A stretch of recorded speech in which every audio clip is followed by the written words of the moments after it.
I'd like to give a special thanks to Global for their generous support of this program. We need to change this, and I need something different, and the technology we thought we were using is different now. So the architect and the contractor are like, see ya. Their contracts end at occupancy. The needs and the requirements have changed by day one. And the owner's going, but wait. And the IT guys are like, oh yeah, we have not yet figured that out. And it's just messy. The world is changing so fast. I think we have to think differently. I think it's complicated today. We build something, it's not what we need, we scrape it and send it to landfill and we do it again. We don't need to reinvent the wheel every time. This is a design problem. Design is solving for circularity. And the key thing today is uncertainty and unpredictability. Something that we just want to go away. It's not going to go away.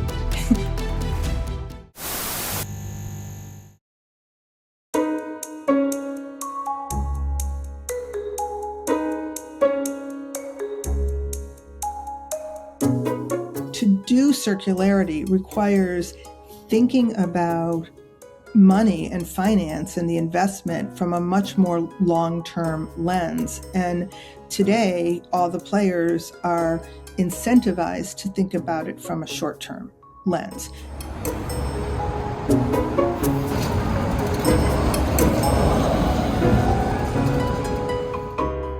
Are we designing workplaces for a future that might not exist? Or could we be designing for the wrong future? We consistently design offices where things change so quickly that they're out of date before they're completed. And today's workplace is changing faster than ever. Technology is evolving, organizations are shifting, and the way that people work is constantly in motion. But the spaces we design, they're still static. Welcome to What the F is Happening to the Office. Hi, I'm Bob Fox, and on this podcast, we explore the forces shaping our work and the workplace. From technology and culture to real estate design and human behavior, this is a conversation about what's really changing in the workplace. And we're talking to the people who are actually redefining how work happens and the environments needed to support it. So please like, subscribe, and share this conversation with those who are trying to create better work environments. And we would love to hear your comments below. And be sure to check out our State of the Workplace report. The link is in the description below. In this episode, we sit down with Celeste Tell. Celeste is a strategist and thought leader focused on rethinking the workplace through the lens of the circular economy. Instead of designing for a fixed outcome, Celeste argues that we need to design for uncertainty, change, and multiple possible futures. She's the co-founder of Epicycled and has spent years exploring how we move beyond linear, one-time design solutions towards systems that anticipate change instead of reacting to it. Celeste, welcome. It's great to have you here. Thanks for having me, Bob. Maybe we could start out and you could tell us a little bit about how you came to focus on circularity. Well, I've been doing this for a long time, but I'll start with, I'm not an architect by training, because I know a lot of your audience is. I have an undergraduate degree in interior design and a master's degree in design strategy and planning from the Institute of Design in Chicago at the Illinois Institute of Technology. And I began my career in Chicago as a designer, first at SOM and later at ISD, which no longer exists. But it was an amazing time. I got to work on truly amazing projects. I was mentored, and we were innovating in the industry and pushing the envelope in every possible way. I got to do things like I was doing programming, architectural programming on a mainframe computer at SOM. Nobody was doing that. And so I had these amazing experiences. And yet at SOM, this is, back in the day, we were the smartest guys in the room and the client was always stupid. And I was the one raising my hand going, but it's their space. And people would look at me funny because I had these questions. I always had these questions of why were we doing things the way we were doing? But it was an amazingly fertile time and we were young. And after ISD, after that, I experimented with a lot of different things. I did crazy things like textile design and color work for Knoll Textiles and Scalamandre. I worked at small boutique firms doing innovative, groundbreaking work. And then I got assigned to a project doing programming for the first automated check processing facility in the US outside of O'Hare. And it was amazing to me. It was so different. We were now programming for the technology and for the people who were using the technology. It was very different. That's when I found the Master's in Design program at the Institute of Design, which was not the architecture school that all my friends had gone to. This was different. This was human-centered design. This was multidisciplinary design, product design, visual design, behavioral design, technology and environmental design. And so that's where I went, and I started taking everything I already knew and integrating it with all these other things. I, again, was extremely fortunate, got to work with Chuck Owens. Chuck had done this House of the Future project that had won all these awards, which was looking at housing from a modular perspective as a product. It really informed my thinking that brings us to now and a circular integrated workplace. After graduate school, I was recruited to Seattle and worked with a health information on the internet startup that didn't succeed.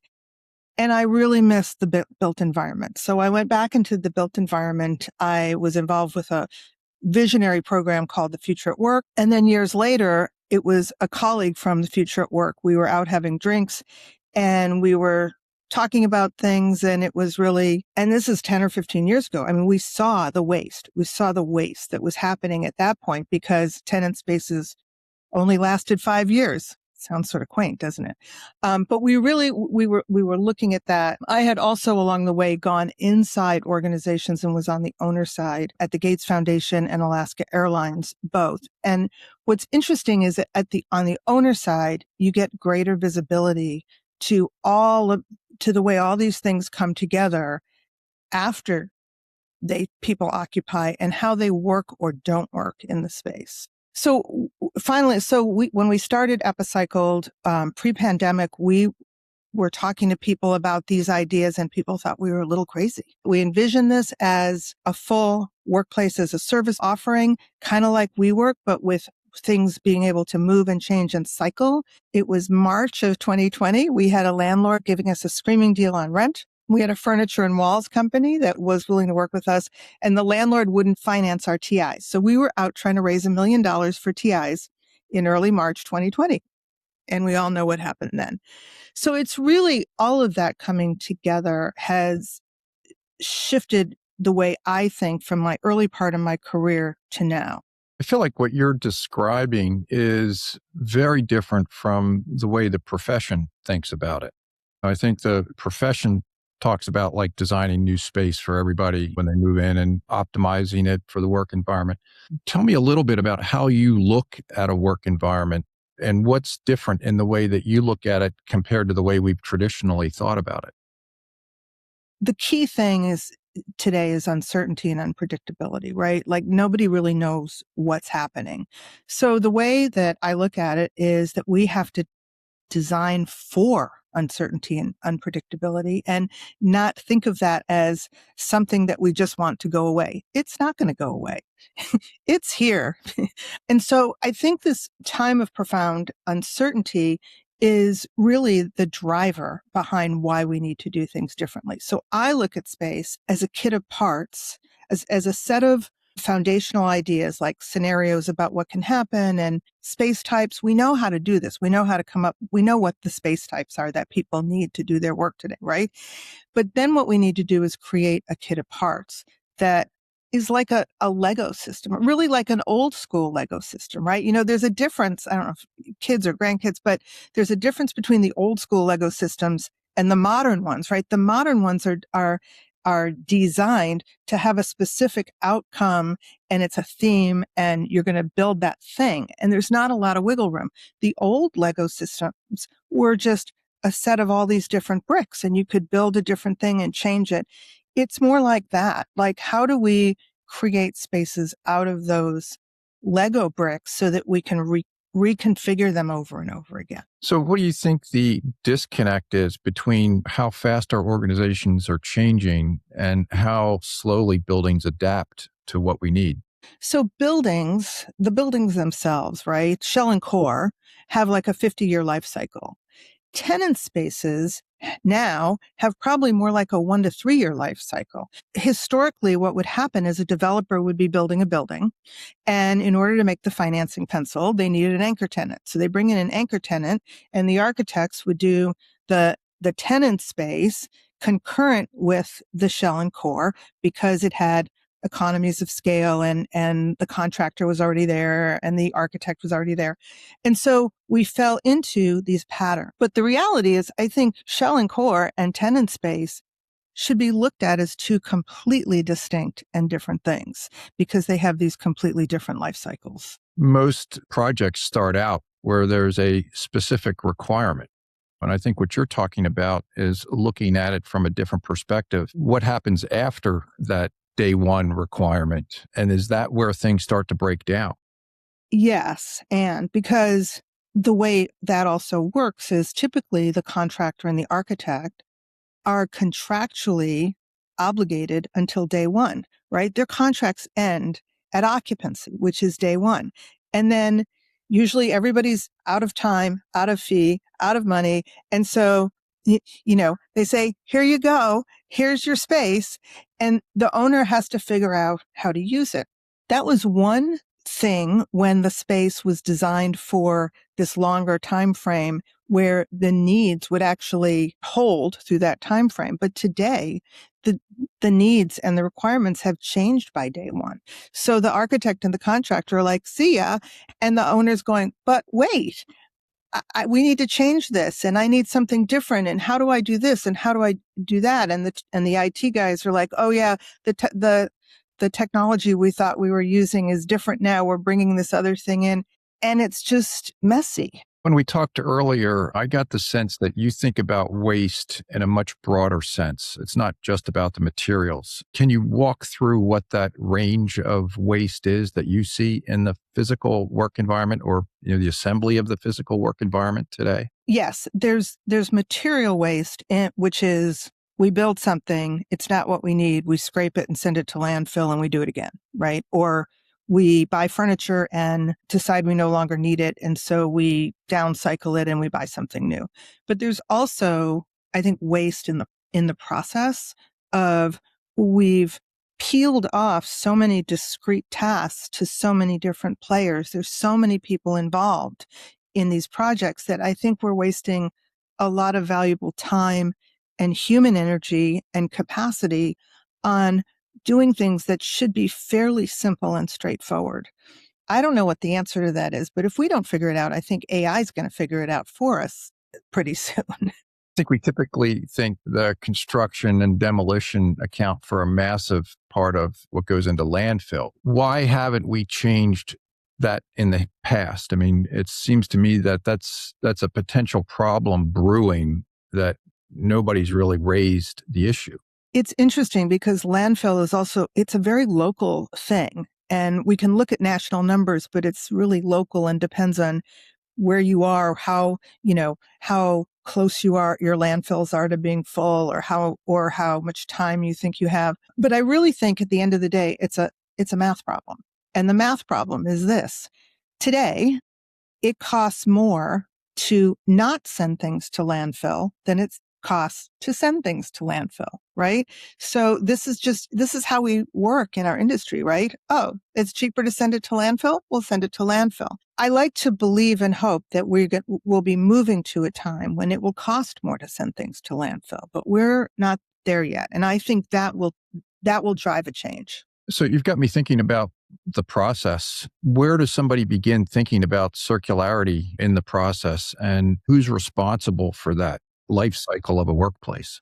Who's responsible for the life cycle of a workplace? I think there's a lot of conversations about that. And I do agree with some of the other guests you've had on this podcast that, yeah, there needs to be something like a chief workplace officer or something like that that's looking at all the parts and pieces. And I think it's complicated today. I think the way that we're managing it today, there's so many people involved and managing that. Everyone's doing their own thing, facilities, and there's construction and there's subcontractors and there's architects and there's interior designers and there's IT and there's different kinds of IT and all of these different work streams are trying to get their piece right. And nobody's really orchestrating that whole thing for the owner and for the users. What will that be like when we're ultimately there? I don't know that we're really managing that well.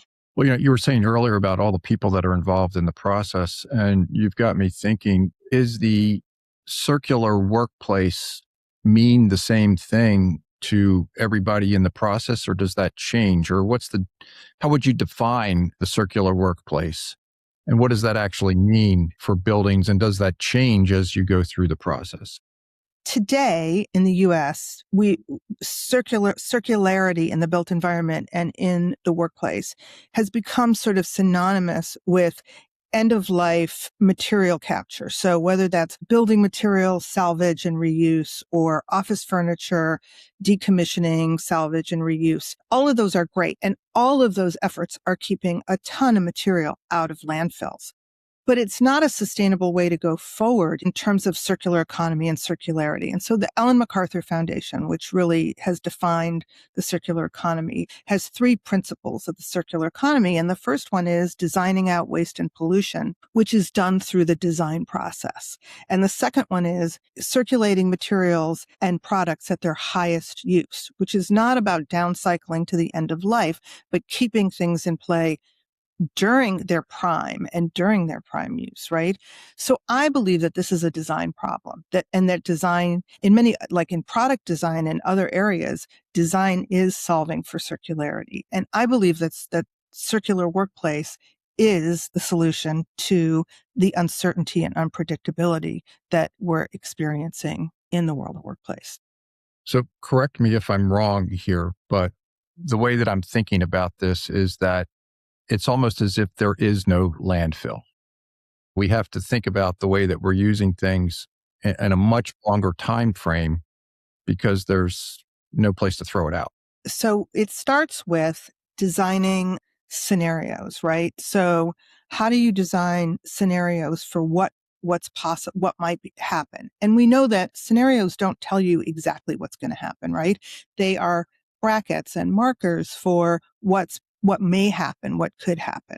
And so that's the first thing is we need to design scenarios, and we need to put in place systems. So things like standard modules and standard workspace typologies that work with those modules, and then a kit of parts that can activate, that we can build from. And that instead of demolishing and rebuilding, we reconfigure over and over from those parts, from that kit of parts. That's more what that would look like over time. So you've said it's really not about recycling. That where does that thinking about circularity actually begin in the design process? I think it begins with scenario planning, and I think that's a collaborative exercise where clients bring what they're thinking and design team brings what they know about what the future might be holding. There's a lot of schools of thought around scenario planning, and you bring those things together and you begin to come up with scenarios that make sense for this particular project and to extend the life of this particular project beyond what anybody can actually see, right? We only know what we know today. We don't know what's coming tomorrow. So are we still looking at space that's relatively static, that we're trying to build as much flexibility into it? Or is it like you described, a kit of parts, a Lego set that we're taking apart and putting back together again? We've defined flexibility as the thing that people do, not the thing the space does. And I think it's really important that it's time. When you look at the technology and the flexibility and adaptability of the technology tools that we have, the space needs to begin to be like that and begin to be able to respond to change in a way that it really hasn't before. And I say that, but in many ways, there are products and systems out there that address a piece of it or another piece of it. Like there are demountable walls. There are some new ceiling systems. There are these different kinds of products, but they haven't been brought together and used together and leveraged with each other to create a truly flexible, adaptable space. We were talking about custom design and how that's essentially a single use approach. Can you expand on that a little bit? Earlier in my career, I was known for doing projects where everything was 100% custom. Everything. The furniture, the pattern in the carpet, everything because Well, and I think that's still the way that the workplace, at least the designers, think about it today. I mean, I think, everything they do is something that's new, that's unique.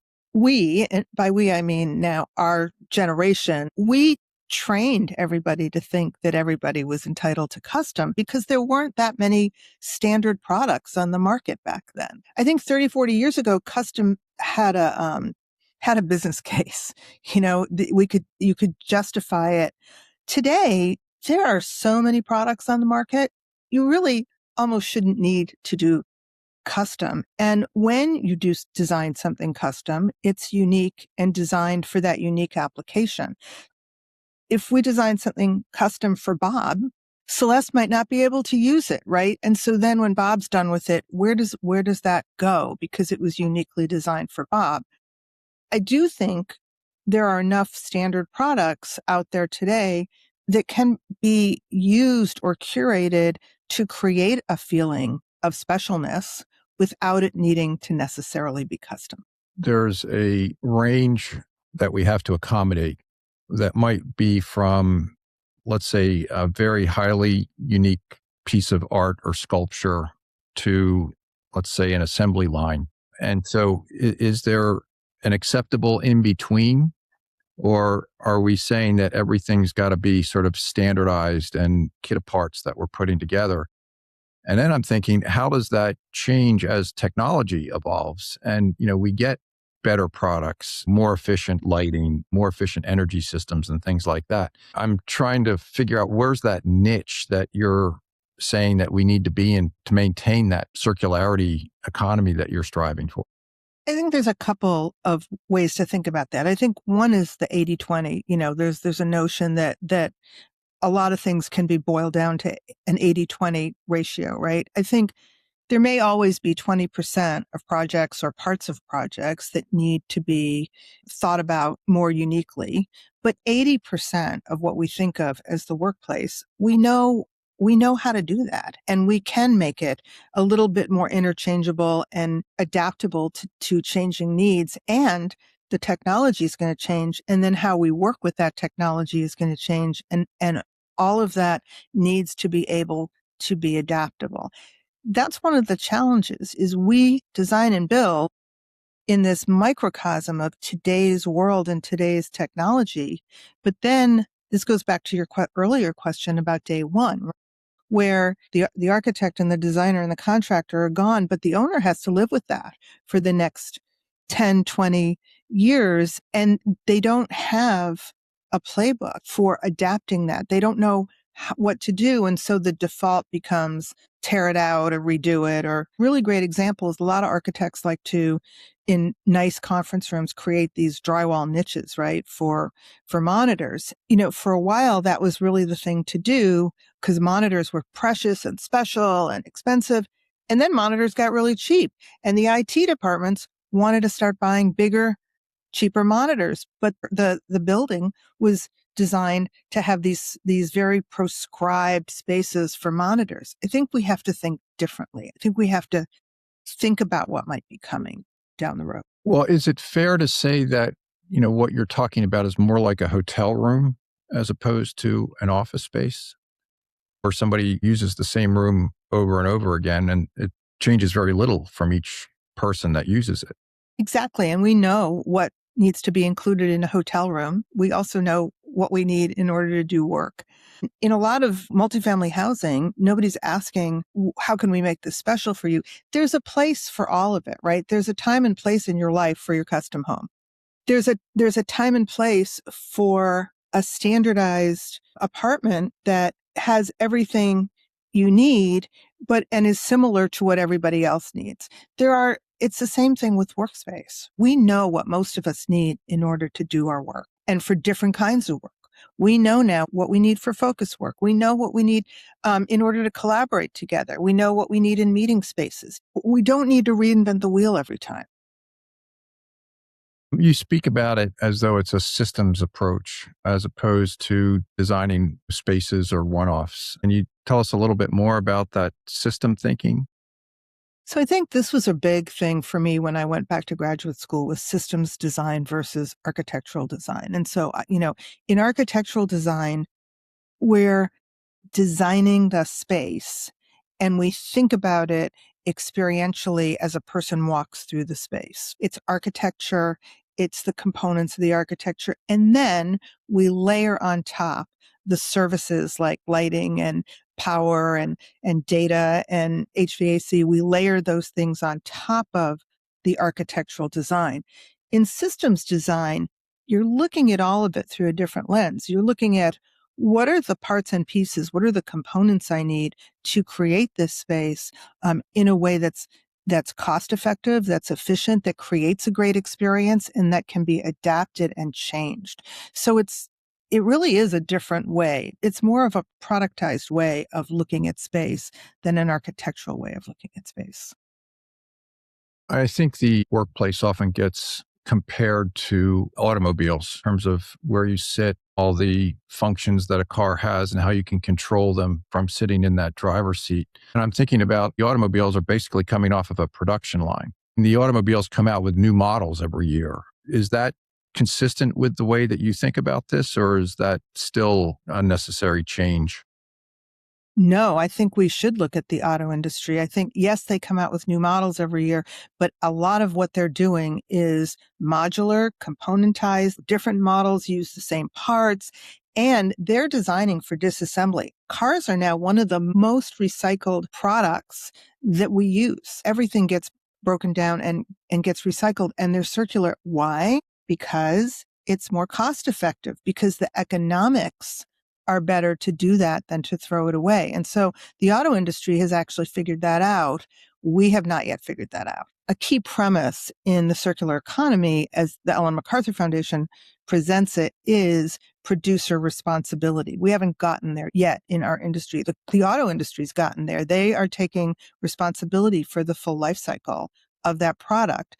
We're not doing that yet. We have these third-party organizations, companies that are springing up to decommission and take office furniture and redistribute that office furniture to different users and manage the end of life. But it's not the furniture manufacturer doing that and taking responsibility for the full life cycle of that furniture or that building product. And so I think that's a place that we can really learn a lot from the auto industry. Is there a level that you get to where the building frame core is fairly consistent and lasts a long time? And now you're talking about the components that go into a workplace. There are levels of things that can and should change that are easy, that don't cost a lot. They're not environmentally damaging. But there's another level of things that we should be much more thoughtful about. Maybe it's a little bit slower in terms of the way that they evolve. So are there different levels of things that you would say that in terms of that customization or componentization, I guess is the word, as opposed to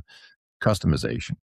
Yes and no. I think in the workplace, I do think most of what we're looking at can be componentized and modularized. As you get into more organic forms and in those kind of spaces, that's harder to do. But I think there's components within that can be modularized. Are you going to always use that space in the same way?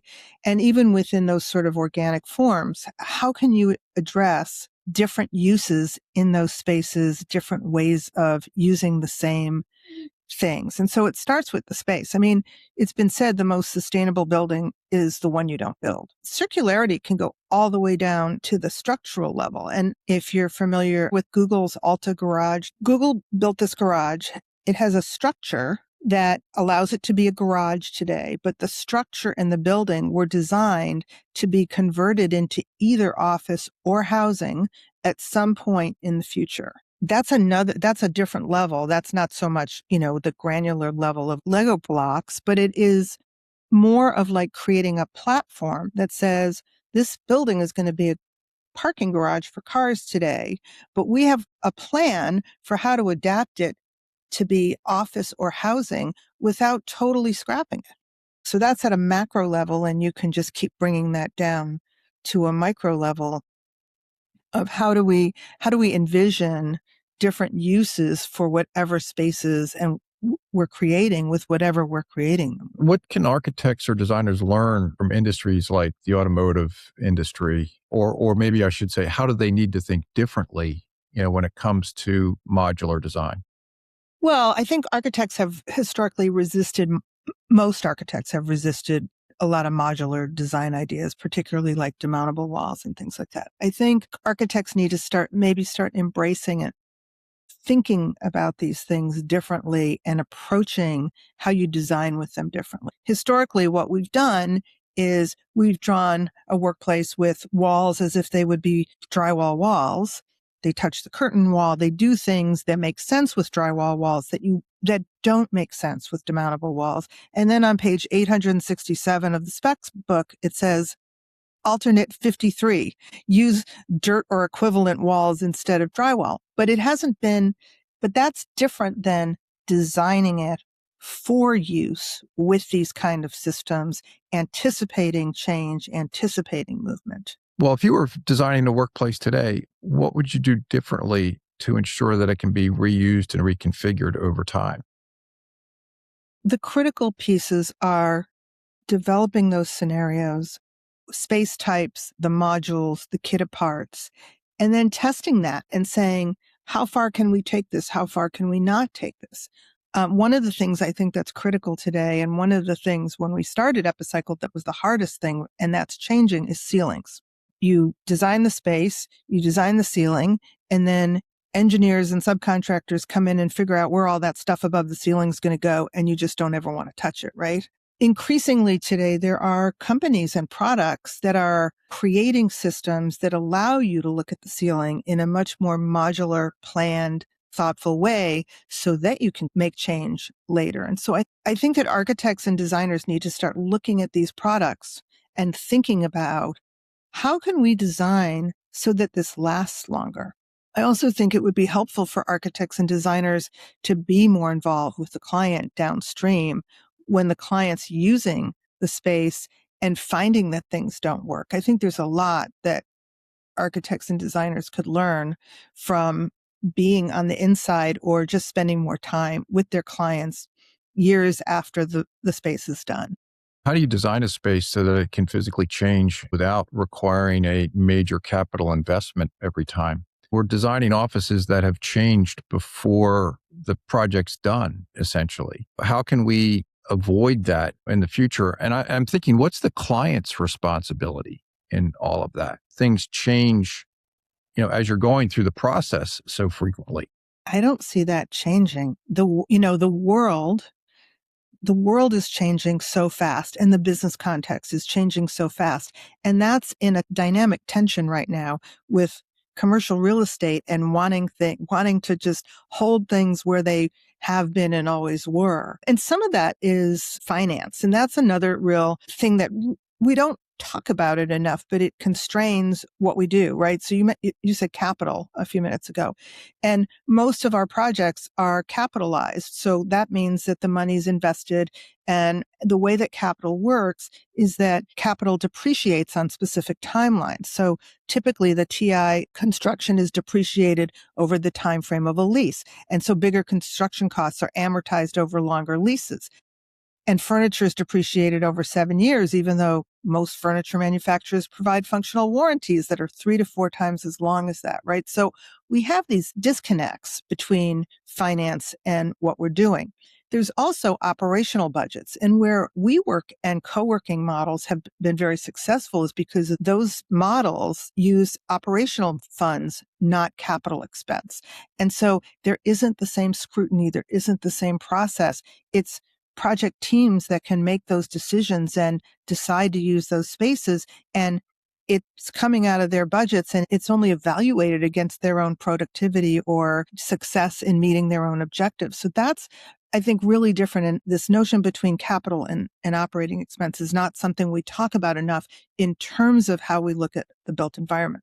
What needs to change in order for organizations to think of it more as an operating system as opposed to an initial capital outlay that they're going to wind up changing at some point down the road? Two ideas. One, either having a chief workplace officer within a company, but also professionalizing the development and production and management of office space. And this is where WeWork has been so successful, and all the co-working models have been really successful, is in doing that and making it easy. I don't have to go through all this with, a capital budget and board approval and worrying about the budget and hiring architects and contractors. I can just go get space over here. Where I think that those models of co-working, WeWork and others have failed is that the spaces are still hard-coded and fixed, so they don't adapt to changing needs of their customer base. And they're using cheap disposable furniture because, as we talked earlier, it doesn't cost anything to throw it in the landfill. I think there's room for a lot of growth and improvement, which was what the original Epicycled model was based on, in creating professionally developed, professionally designed and operated and managed office spaces, work spaces that can change to meet the needs of the customer base every day. I think now is the time to really consider that. If I walk into a WeWork, there's probably at least a dozen different types of spaces that I can choose to sit down and work in, or meet with a group of people. There's some choice in that system that's built into it. But I think what you're saying is the whole infrastructure is something that needs to be thought more carefully about. Yes, for you as an individual to go in and choose spaces, it really works for that. If you're doing that for an entire company and setting it up for them, which WeWork has done, and then what happens is it's static and they move in and they need something different and they don't know how to change it. It's the same problem. So WeWork has solved some of the issues, but not all of the issues. But I think there is value, and whether it's fully workspace as a service or furniture as a service or other products as a service, I think there's a real question about whether companies need to own all this stuff. Really, should companies be buying millions of dollars of office furniture that might meet today's needs, but might be obsolete in 3 years, and then have to figure out what to do with it? I don't know. So I think there's a lot of real questions about that. Well, and I'm also thinking that WeWork offers a higher level of hospitality than typical office might. They can service meetings and things like that. So how does that sort of hospitality mindset change the way that workplaces should be managed and experienced? A lot of companies and developers and landlords are bringing in that hospitality piece right now anyway. But I think how you bring it in, because it can also be wasteful if not done right. So how do you integrate that into more of a circular workplace and ensure that you're not generating more waste and thinking about it in a circular way so that things are being reused, things are being recycled, things are going through a process of not just being used once and disposed of? I think the whole concept of circularity is one that the thinking is not very prevalent in the industry. And how does that really need to change? Is this an economic problem that we're dealing with, or is it a design problem, or is it a system problem? Because all of this stuff has to fit together. And what you're describing in some ways extends across a whole spectrum of the services, the consultants, the products that need to go into a work environment. I'm curious how you look at that and what we can do to help solve this problem. The workplace itself is an ecosystem with all these different parts that just need to play together well and seamlessly. And it sits in the larger ecosystem of the workplace industry, which is what you're talking about, all these different players. And today, all the incentives are not towards creating a circular workplace, right? The incentives are for the architect and the contractors, we talked earlier, to be done on day one and out. It's to do it better, faster, cheaper on day one, which is often going to be drywall and not a demountable system with a flexible ceiling system. To do circularity requires thinking about money and finance and the investment from a much more long-term lens. And today, all the players are incentivized to think about it from a short-term lens. And so that's what really will have to change. The people who are designing today or building today might not be here downstream. So we really need to think about, what does a long-term vision look like?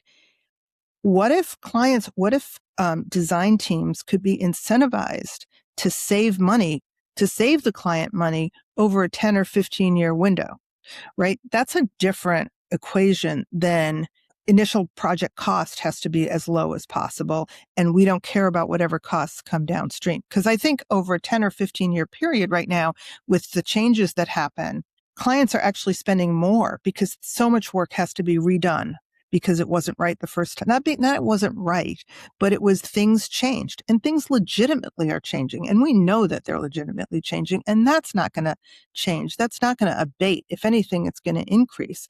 And so how do we change the game and change the incentives so that whether it's circularity or something else, we're looking at things through a long-term lens? And I think that's the real question here, because the planet is operating on a long-term view, not on a short-term view. I don't think it's just about the cost of it, though, because we have the way that we put our buildings and our spaces together gets distributed across a whole spectrum of consultants, contractors, designers, vendors. All of those people really have to be in sync and have the same approach in order for this to be successful. And the way that we think about it right now, I think, is that sort of short term, I'm going to do my job and then I'm done.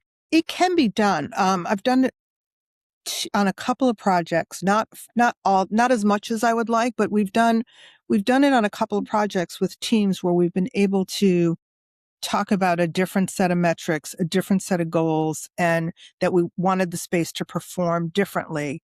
And we've been able to get people on board to a point. As soon as the schedule or budget, constraints kick in, people default back to what they know and how they know how to do things. But I think we can do this. And there's certain things about this approach that you can do on a project by project basis. There are other things that cannot be done on a project by project basis and have to be set up as new businesses, new industries, new ecosystems. That is happening in Europe. It's not happening in the US yet. So what would a circular building or workplace ecosystem look like? What are they doing in Europe that's different from what they're doing here? Well, I think Europe is a different environment. And the difference between Europe and the US is Europe is a much more regulated environment, and the US is a much more market-driven environment. So I think the market's going to, from the conversations I've had and the sessions I've been involved in, the market is going to have to drive this. I think the next generation is going to drive this. I think as the next generation moves into leadership roles, they're not going to want to own stuff. They're not going to want to do capital investment. They're going to want to focus on their business and have the workplace just be a tool that supports that. So I do think there are changes coming. The other thing that's different between Europe and the US is historically, in Europe, you had royalty and nobility who were the property owners. In some cases, that's still the case. And so the culture is more attuned to investing in your asset and improving your asset for the long term. Whereas in the US, we have developers, we buy and sell property. The real estate industry is about putting the least amount of investment in and flipping it and selling it. Those are very different ways of looking at commercial real estate or workplace. And I don't think one is better than the other. They're just different. You were asking is, what does it look like to have a circular workplace? I think that system looks like having somebody in charge, right, that has a vision, that's orchestrating all the different parts and bringing people together over that shared vision, where first you create these scenarios of what you're trying to achieve and what you're trying to accomplish. And then you're building out these systems of workspace typologies and modules and kit of parts that can deliver on that vision over and over and over again without scraping the space and getting rid of it, and envisioning that for the full life cycle of a lease. I mean, I literally worked on a project a couple of years ago where a client in Maine had signed a 50-year lease. And so we thought about that, right? How are we going to address that if you're going to be here for 50 years?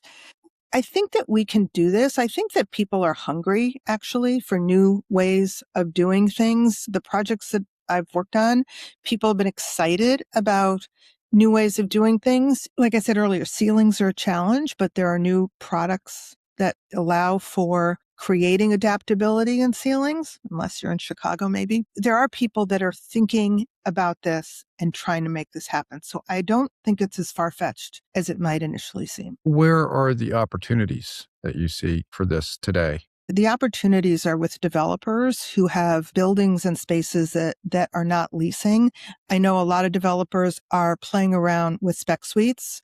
I have a partner with whom we've developed a concept of agile spec suites. And I think that we could applying this idea so that it's almost like a showroom and clients can come in and say, oh, I like it, but I don't need 5 offices. I only need 2 offices. Or, could this space be a little different? And we'd be able to say yes. And we can do that within X number of weeks rather than 2 years.